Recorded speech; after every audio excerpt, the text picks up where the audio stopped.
আলাইকুম এভরিওয়ান, আপনারা সবাই কেমন আছেন? আশা করি আল্লাহর অশেষ রহমতে খুব ভালো আছেন। আমিও আপনাদের দোয়া আলহামদুলিল্লাহ ভালো আছি। তো আজকের রেসিপি শীতের সবজির মিক্স ভাজি। এই মিক্স ভাজি করার জন্য প্রথমে আমি নিছি 250 গ্রাম সিম, এটাকে কুচি করে কেটে নিছি।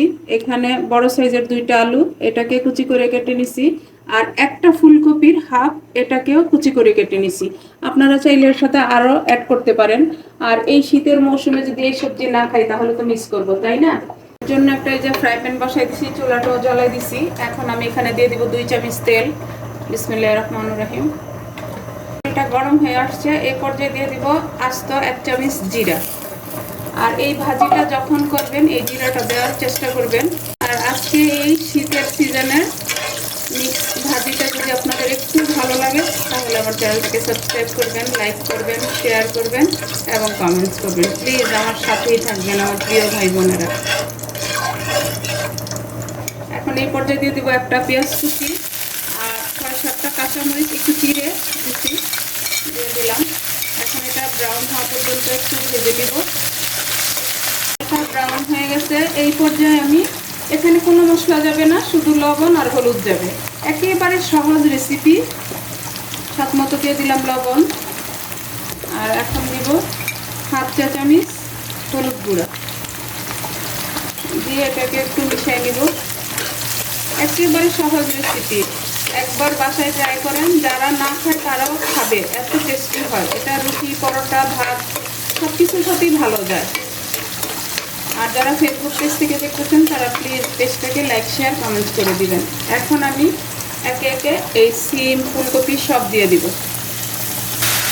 আর এটাতে কিন্তু পানি দিব না, এটা ভাতেই সিদ্ধ হয়ে যাবে। চুলার আঁচটা এখন হাই ফ্লেম আছে।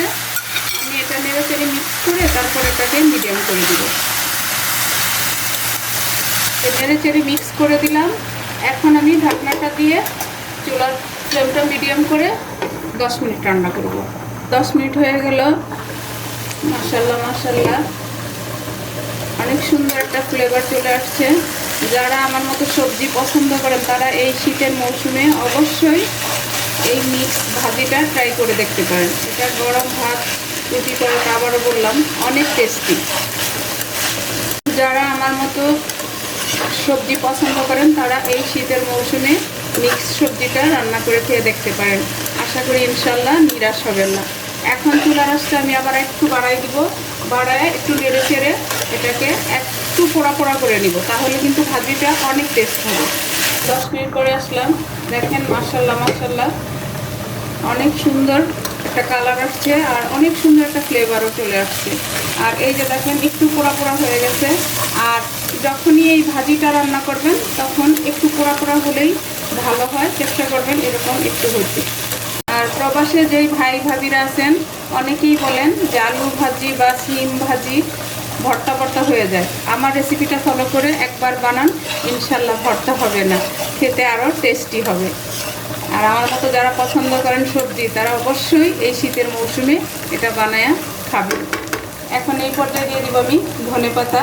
আর এই ভাজিটাতে কিন্তু অবশ্যই ধনেপাতাটা দিবেন, যেহেতু শীতের মৌসুম। শীতে তো যে কোনো সবজিতে যদি একটু ধনেপাতা পড়ে তাহলে কিন্তু টেস্ট আরও দ্বিগুণ হয়ে যায়। দেখেন মাশাআল্লাহ, দেখেন ভাজিটা কিন্তু একেবারে ঝরঝরা। এই যে, তো আজকে আমার এই শীতের সবজি মিক্স ভাজিটা রান্না করা হয়ে গেল। এখন আমি এটাকে নামিয়ে সার্ভ করে আমি আপনাদের সাথে শেয়ার করতেছি আমার ভাজিটা কেমন হয়েছে। এই যে ভাজিটা আমি ঢেলে নিব।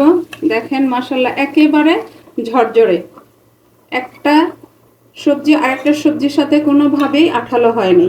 তো প্লিজ আমার এই রেসিপিটা ফলো করে আপনারা বাসায় বানায় দেখতে পারেন। দেখেন একেবারে অল্প সময় অল্প উপকরণে টেস্টি একটা রান্না হয়ে গেল আজকের শীতের মৌসুমের মিক্স সবজি ভাজি। তো আজকে আমার এই ভাজিটা আপনারা অবশ্যই বাসায় ট্রাই করবেন, করে তারপরে এই বোনটাকে অবশ্যই জানাবেন। যাই হোক, আজকে আমার এই ভাজি রান্না করা শেষ হয়ে গেল। আমি আপনাদের কাছ থেকে বিদায় নিব, আবার নতুন কোনো রেসিপি নিয়ে আসবো। আল্লাহ হাফেজ।